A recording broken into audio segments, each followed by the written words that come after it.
Nɛgɛ ɲɛ 10 ani 7 tɛnɛngu sera Kulukorokaw fɛ ani Bamakɔ o waati kelen bɛ bɛn wula nɛgɛ ɲɛ 12 ma Washington DC Amérique jamana faaba kɔnɔ. An balimaw a y'aw bisimila. Ni ye VOA Banbara ka Malikura kunnafoniw kɛnɛ sigilen ye. Bi kunnafoniw la kumaba dɔw bɛna tali kɛ ninnu de kan. Ka kɛɲɛ ni kuranko gɛlɛya ye jamana kɔnɔna la min degun bɛ ka bin Bamakɔ ani a lamini sigida caman kan. Kuranso cakɛda n'o ye EDM ye bɔra ka barosigi dɔ kɛ bi alamisa sɔgɔma ka ɲɛfɔli kɛ malidenw ye gɛlɛya min donnen don kuranko kɔnɔ. An bɛn'o lase aw ma bi jɛmukan kɔnɔna la. Bɛrɛbɛrɛlitɔn min sigilen don Imam Mahmud Diko tɔgɔ la n'a bɛ wele ko Semasi a yirala kunun k'a fɔ Mali jamana ɲɛmɔgɔw ye hakilina dɔw sigi sen kan ka laɲini kɛ ko ka nin tɔn in ɲɔngiri. An bɛn'o fɛnɛ tɛntɛn k'o ladi aw ma bi jɛmukan kɔnɔ. Senegalikaw fɛ yen u ka sariya sunba ni o ye Conseil constitutionnel ye a lase k'a fɔ ko waati kofɔlen min sigira sen kan u ka jamanatigi Macky Sall fɛ ka kɛ u ka jamanatigi sigi kalata dati ye ko o bɔra a ma olu ka fanfɛla la. Ninnu de bɛna kɛ aw ka kunnafoniw la kumaba dɔ ye ka fara kunnafoni caman wɛrɛw kan min bɛɛ lajɛlen bɛna lase aw ma Mariam Traoré fɛ. A y'aw bisimila.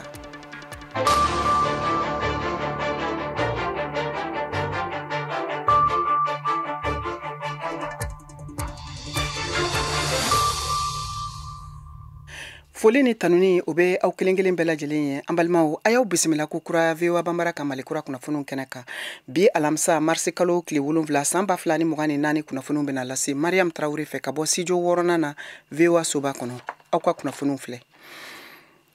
Ni ye a kalo caman ye malidenw binnen don kuranko gɛlɛya kɔnɔ min degun belebele bɛ ka se Bamakɔ ani a lamini sigida caman ma. O nɔgɔni fɛ bi alamisa sɔgɔma cakɛda min sigilen don Mali kɔnɔna la kuranko kunna ni a bɛ wele ko Énergie du Mali EDM bɔra ka barosigi belebele dɔ kɛ ni kunnafoni sɛnsɛnnaw ye. U da sera gɛlɛyaw ma min binnen don u kan ni waati laban ninnu na k'a lase jamanadenw ma. VOA Banbara tɔgɔ la Georges Atino ka bɔ Bamakɔ ale b'o kunnafoniw lase an ma. Ni y'a kalo caman ye k'a fɔ ko kurantigɛ kɔni tala ka kɔtigɛ Mali la wasa yɛrɛ ka se ka ɲɛfɔli kɛ o gɛlɛya kun kan EDM ɲɛma Abdoulaye Djibril Diallo ale tun ye wele sama kunnafonidilaw ma jama ɲɛkɔrɔ Énergie ɲɛma ale kan bɔ k'a fɔ k'olu kɛlen don ka fɛɛrɛ kɔni tigɛ cogo min na kurantigɛ o bɛ se ka nɔgɔya jango sunkalo kɔnɔna la. An ye laɲiniw kɛ cogo min sunkalo in kɔni a kuranko bɛ se ka nɔgɔya cogo min dɔ bɛ se ka bɔ a gɛlɛya la cogo min o laɲiniw kɔnɔna na faso yɛrɛ ye carburant litiri miliyɔn 42 ɲini kabi janvier kalo cogo min o bɛ se ka dɔ kɛ kuran mago la o kɔnɔna na an ka sunkalo in na litiri miliyɔn 28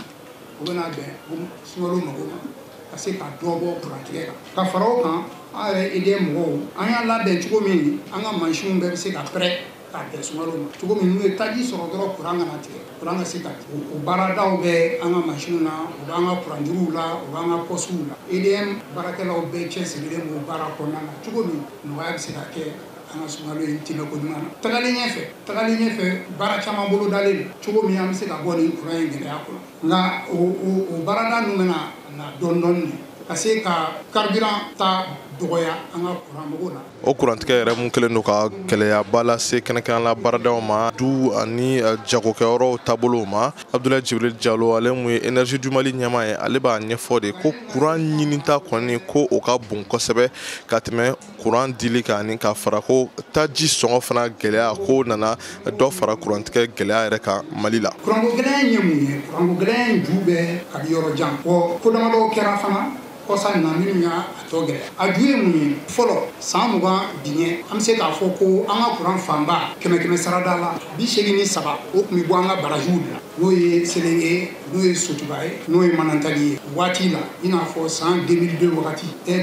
gurupu ni taji bɛ k'olu la ka kuran di olu 100 sarada la 17 dɔrɔn de tun bɛ b'o la munna gurupu ka d'a kan an ka sigida dɔw ka jan an ka réseau la i n'a fɔ sigida minnu ye Tɔnbukutu Yɔrɔ olu n'u ka centrale de bɛ yen n'u ka gurupu taji de bɛ k'o la donc o waati 83 o tun bɛ bɔ an ka barajiw la 17 la o kun ye groupe ye bi o ko yɛlɛmana sisan courant fanba bɛ dilan ni groupe de nka ni kurantigɛ kɔni sera ka nɔgɔya jango sunkalo waati la yala sunkalo kɔfɛ yɛlɛma jumaw bɛna se ka don kurantigɛ ko la Abdoulaye Djibril Diallo ale b'a ɲɛfɔli kɛrɛnkɛrɛnnen kɛ o kan hali n'o y'a sɔrɔ a ye a kanbɔ k'a fɔ k'u b'a la ka fɛɛrɛ ɲini cogo min na kurantigɛ kɔni dɔ ka se ka bɔ o la kuran kana di groupe dama sira fɛ sira wɛrɛ i n'a fɔ tile fanga ani fiɲɛ ko fana ka se ka kuran di Mali la nka musaka joli kan ka don o baaraw bɛɛ lajɛlen da fɛ ɲɛfɔli jɔnjɔn ma kɛ o kan. Georges Atino, VOA Bambara Togola, Bamako. Ka kɛɲɛ ni kuranko gɛlɛya ye jamana kɔnɔna la malidenw caman bɛ minnu fana ye u ka hakilina di degun min bɛ u kan ka sabu kɛ kurantigɛ banbali ye Mali kɔnɔ ni waati laban ninnu na. Mariam Kuyate, VOA Bambara Togola, ale y'o ɲininkaliw ta an k'o lamɛn. Tiɲɛ do Mali la kurantigɛ o bɛ yen a bɛ san caman bɔ nka a ka kɛ kudayi jamanadenw bɛɛ lajɛlen ka jɛ ka kule ɲɔgɔn fɛ jagokɛla b'o la ekɔlidenw bololabaarakɛlaw biro kɔnɔ baarakɛlaw misiri kɔnɔmaw fo ka taa se lapitaliso maaw ma ninnu bɛɛ lajɛlen bɛ k'u dama kasi Mali jamana fantan ni naani bɛɛ lajɛlen kɔnɔ a bɛ waati bɔ ka da kurantigɛ banbali kan sabula maaw bɛ se ka lɛri 7 bɔɲɔgɔnkɔ kɛ ka sɔrɔ u ma kuran sɔrɔ Karim Diallo ale ye lakɔli karamɔgɔ ye sanfɛ kalanso la parce que cours nya ta lajɛ cours bɛ dispenser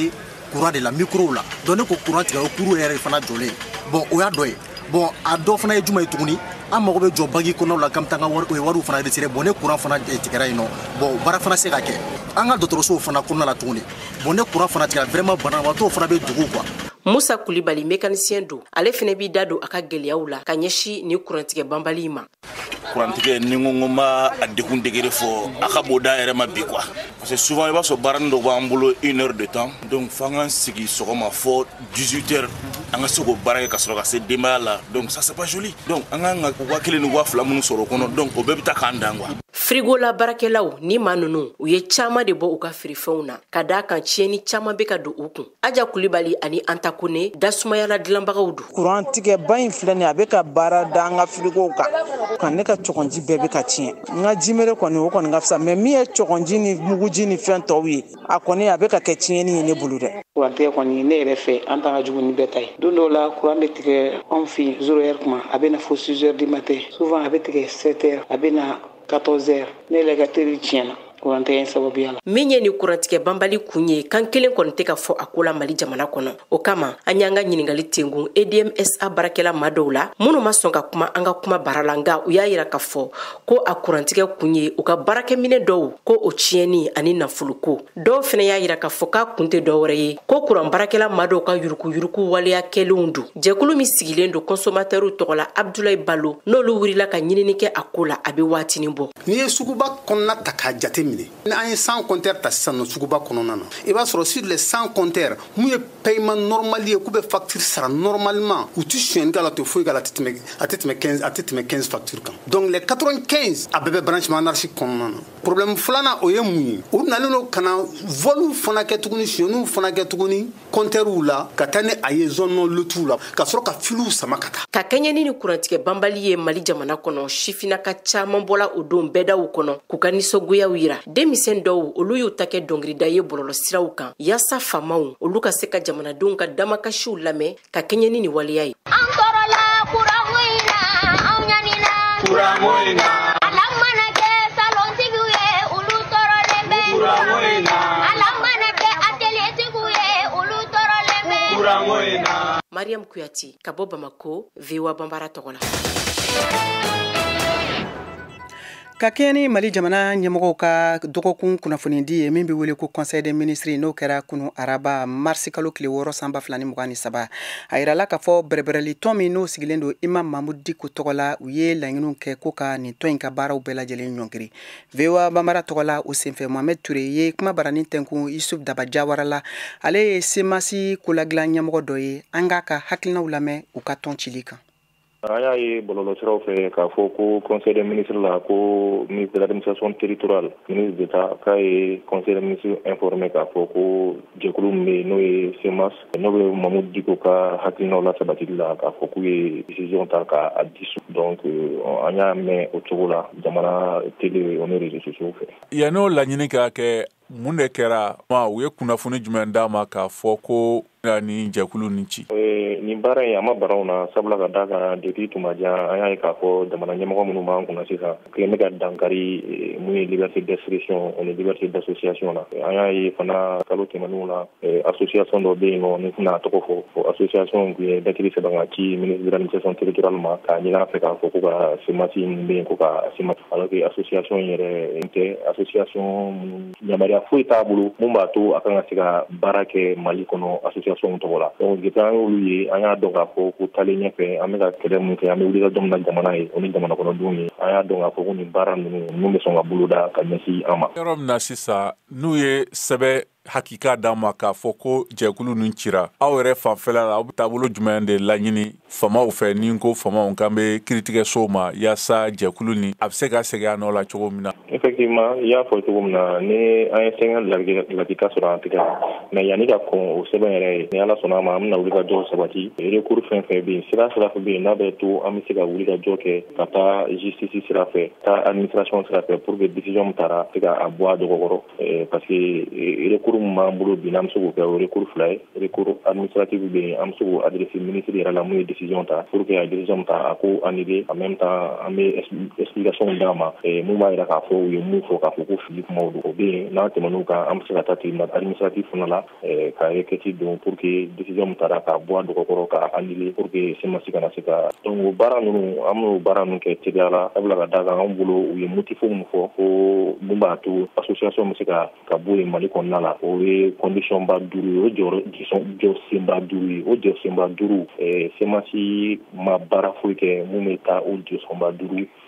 contre la donc o b'a jira k'a fɔ ko an bɛ ka baara min kɛ an bɛ ka kɛ sariya kɔnɔna la et que olu ye hakilina min ta olu ye décision min ta a ma ta sariya kɔnɔna la. Imam Diko tun y'a laɲini ka laselilikɛ fana k'a labɛnnen don ka segin jamana kɔnɔ nka e ko ni waleya min kɛra nin ye famaw bolo o bɛna yɛlɛma don a ka naliko la wa. Effectivement a bɛna yɛlɛma don imam ka naliko la sabula ka d'a kan i y'a ye cogo min na u ka communiqué la u ye imam tɔgɔ fɔ mais a ka kan an ka yɔrɔ dɔ la tilen ka mɔgɔw la faamuya o yɔrɔ la imam ye semasi parrain imam tɛ semasi bureau national la imam tɛ semasi membre ye mais semasi bɛ yen ka imam hakilinaw ka se ka wulikajɔ sabati n'o hakilina ɲumanw ye hakilina ɲuman min b'a la ka ɲɛsin Mali ma ka baara kɛ o hukumu kɔnɔna la ça c'est important an bolo nafa b'o yɔrɔ la k'o fɔ mɔgɔw k'o faamuya. Ka kɛ ni semasi tɔn cili ye jamana ɲɛmɔgɔw fɛ Abdul Nyange ale ye kunnafoni sɛnsɛnna ye ka bɔ Bamakɔ fana ye a ka hakili jagabɔw kɛ a la a ɲininkara Moribo Danbele fɛ VOA Bambara tɔgɔ la.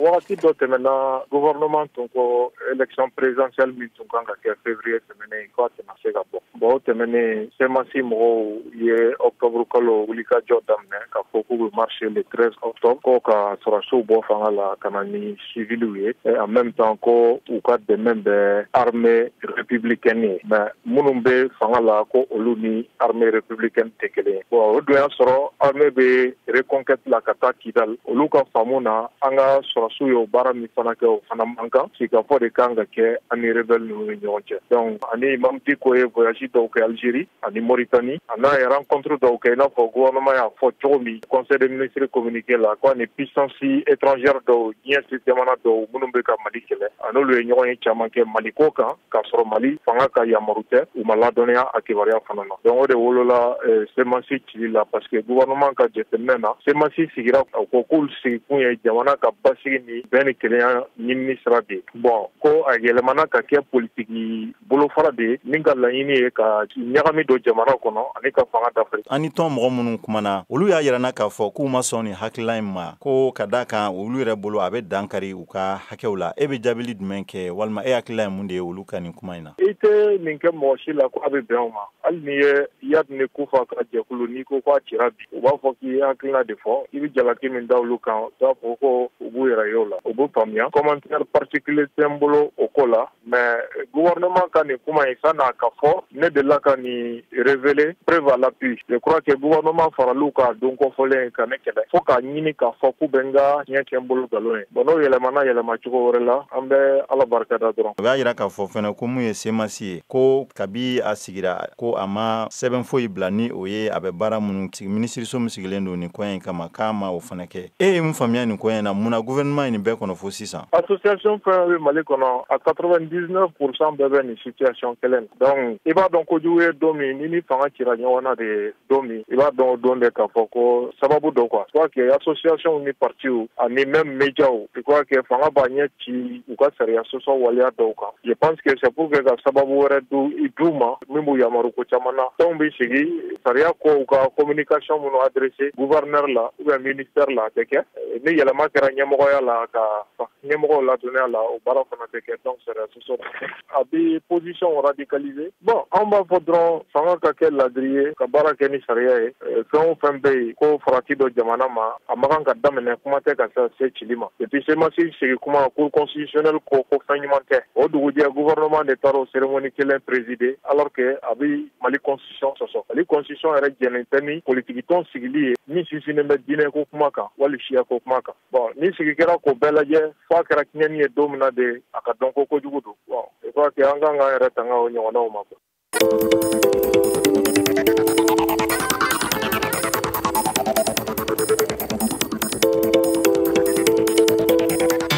VOA Afrique ni VOA Afrique ye una adamadenw lafiyara kunnafoniko la. An balimaw an ka foli b'aw ye ko kura k'a lase aw ma k'a fɔ nin y'an donnen VOA Banbara ka Malikura jɛmukan tako filanan hukumu kɔnɔ aw bɛ se k'an nasɔrɔ an ka radio fiɲɛsiraw bɛɛ lajɛlen kan Bamakɔ n'a lamini ye fiɲɛ turukala 102 o fiɲɛsira ye walima a y'aw sɔgɔ an ka page Facebook YouTube ani Instagram na VOA Banbara kunnafoniw bɛ ka lase aw ma nin waati na Mariam Traoré fɛ an bɛ taa farafina gunkana la Sahel kɔnɔna jamanaba saba n'o ye Mali, Niger ani Burkina Faso jamana ye olu ka fara ɲɔgɔn kan tɔn min bɛ wele ko AES ye laseli kɛ k'a fɔ ko u bɛna wulikajɔw sabati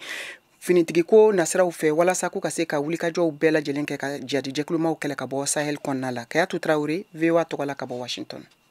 Ni laseli ninnu dara Alliance des États du Sahel jamanaw ka kulu sigilenw kan fɛ minnu fangaw jagoya minɛna sɔrɔdasiw ka fangadafiriw senfɛ n'a jamana fangaw bɛ sɔrɔdasiw bolo an bɛ don min na iko bi ne u ye a dana tigɛ ka dansigi kɛ u ka tɔndenya la farafina tilebiyan fanfɛla keleya tɔnba CEDEAO la minnu tun ye latigɛw kɛ k'a fɔ u ka dankariliw la Mohamed Bazoum ka fanga la juillet kalo tile 27 san 2023 waati kɔfɛ ko u bɛna sɔrɔdasiw bila ka taa fanga jagoya bɔ u bolo ne k'a lasegi Bazoum ma arabadona jamana saba ninnu ka kɛlɛmasasow ɲɛmɔgɔw ka ɲɔgɔnajɛrɛw senfɛ ɲame u ye laseli kɛ AES ka dansogokɛlaw kɛlɛlikulu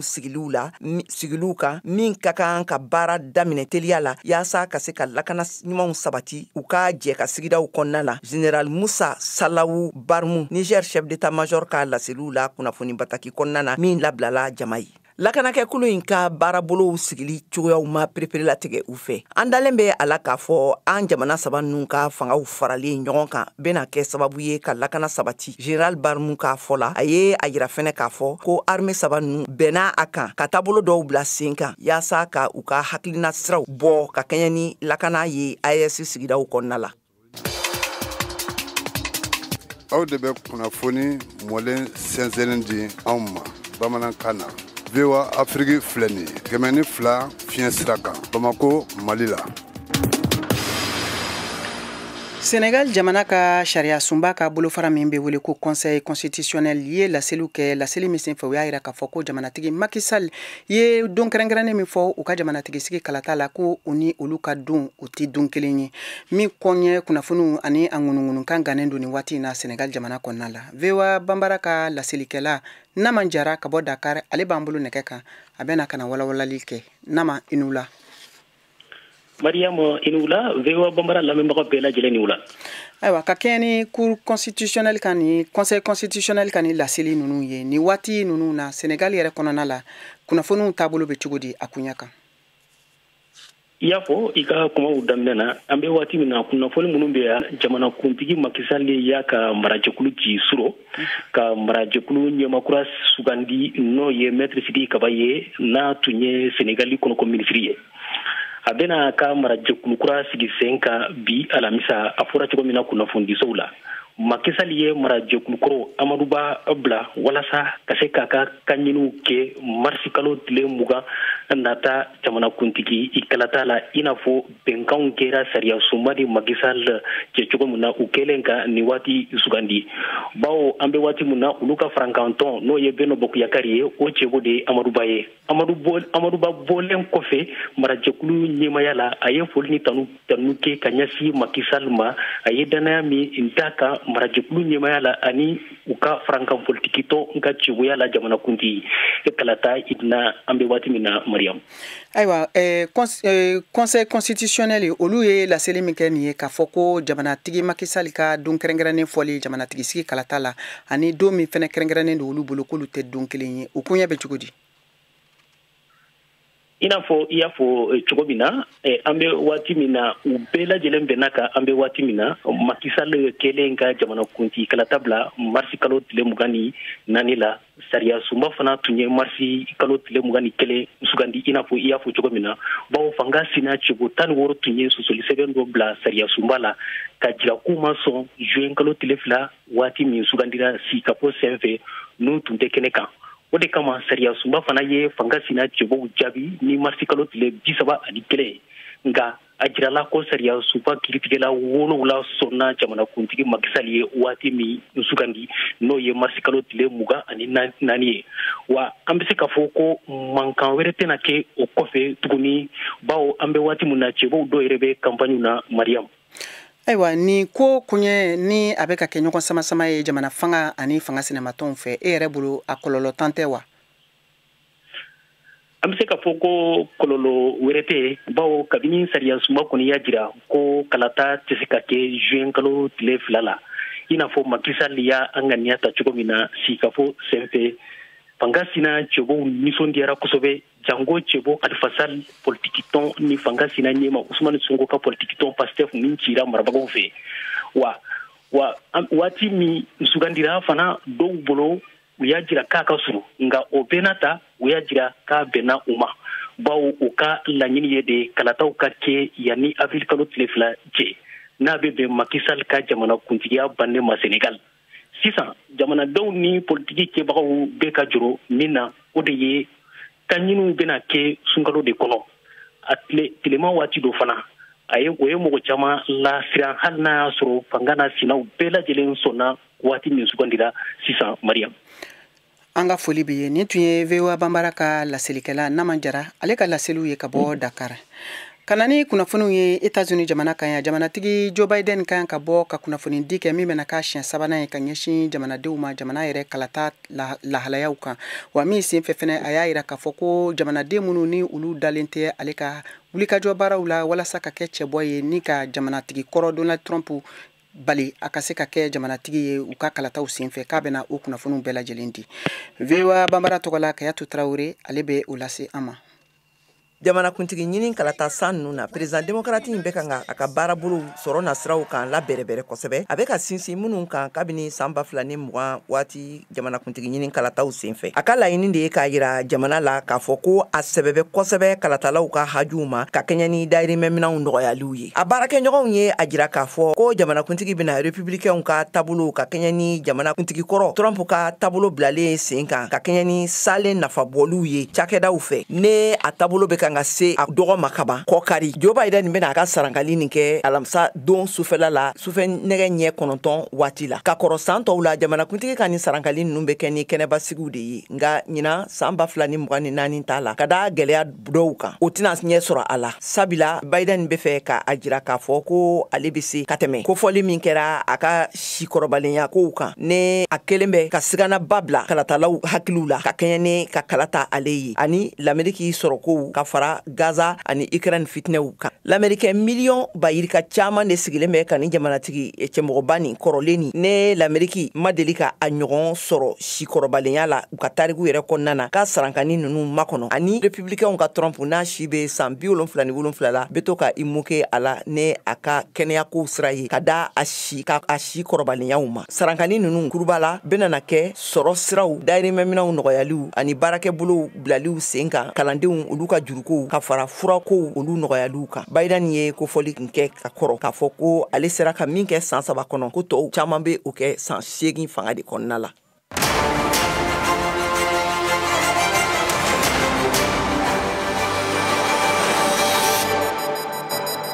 a y'aw ka kunnafoniyaw sɔrɔ don o don sɔgɔma VOA tabalen kan VOA Bambara ka tile kunnafoniya kun fɔlɔw sanga 30 kɔnɔna na o bɛ kɛ don o don tɛnɛn ka taa bila juma la sɔgɔmada nɛgɛ kaɲɛ 7 mana tɛmɛ ni sanga 30 ye wa segin bi k'a kan tuguni nɛgɛ kaɲɛ 9 waati ni VOA tabalen ye a y'aw ka tile kunnafoniya kun fɔlɔw sɔrɔ Mali ale ni diɲɛ bina kun kan VOA tabalen ka kunnafoniya kunkun n'a ɲɛɲɛ di aw ma n'an baaraɲɔgɔnw ka wulikajɔ ye Mali kɔnɔna na farafina ale ni diɲɛ fantan 4 bɛɛ lajɛlen.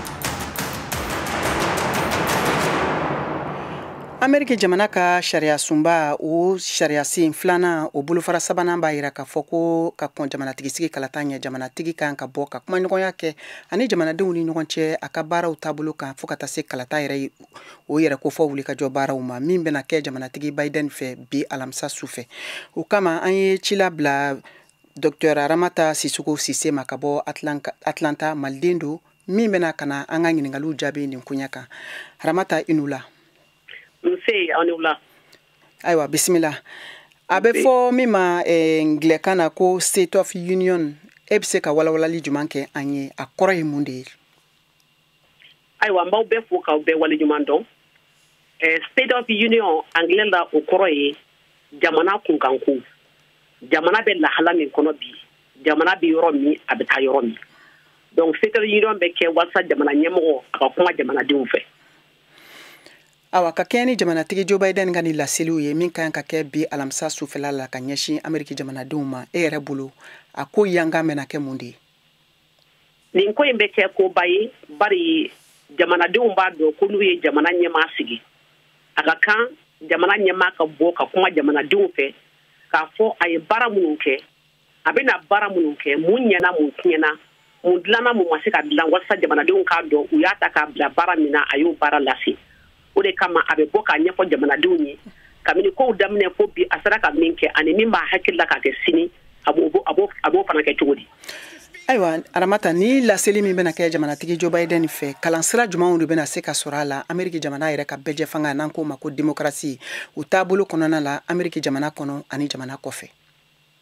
ayiwa n'an ko démocratie o kɔrɔ ye jamanadenw de ye jamana ɲɛmaaw lasigi u bɛnna ka k'u lasigi kami Ameriki yɛrɛ sigira Ameriki ka président fɔlɔ min ye George Washington o kɛra depuis 1790 ale de kɛra maa fɔlɔ ye min bɔra k'a fɔ n sigira jama tɔgɔ la a ka kan n ka kuma jamanadenw fɛ k'a f'u ɲɛna u ye baara min kalifa ma ni sera ka baara kɛ ka ɲɛ wala ni ma se k'a kɛ o kɔfɛ nin kuma in kɛra koba ye jamana in kɔnɔna na bari président minnu bɛɛ sigira jamana ɲɛmɔgɔ minnu sigira a bɛɛ de bɛ bɔ k'a fɔ jamanadenw ɲɛna u ka hakilinata ye min ye jamana taabolo la walasa jamanadenw hakili ka se ka sigi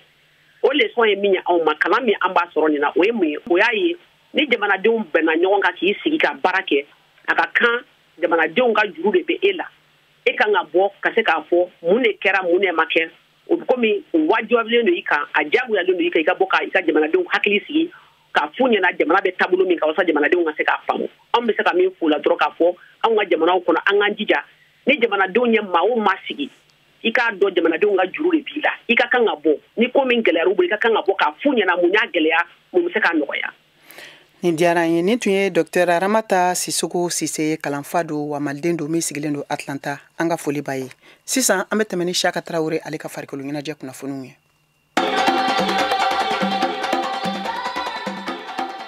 Jeux olympiques n'o ye farikolo ɲɛnajɛ ɲɔgɔndan belebele ye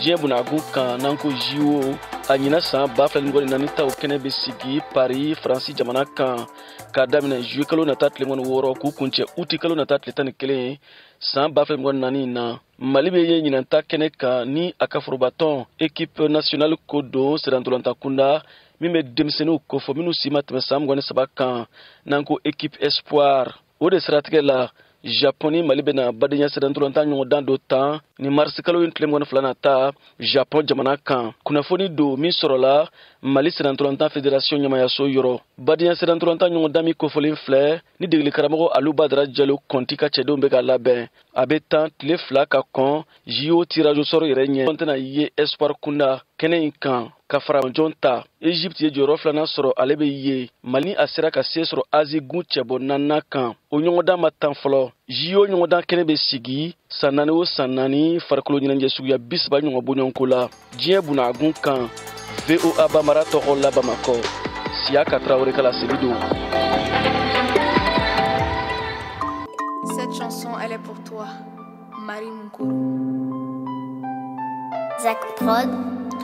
Mbalmao aya famu cogo min na ni de bena dan sigi aw ka bi malikura kunnafoniw na min labɛnna seko ka cɛjan Cheick Thioro fɛ aw ni ci aw ka kulomajɔ la aw kan bɛn waati wɛrɛ.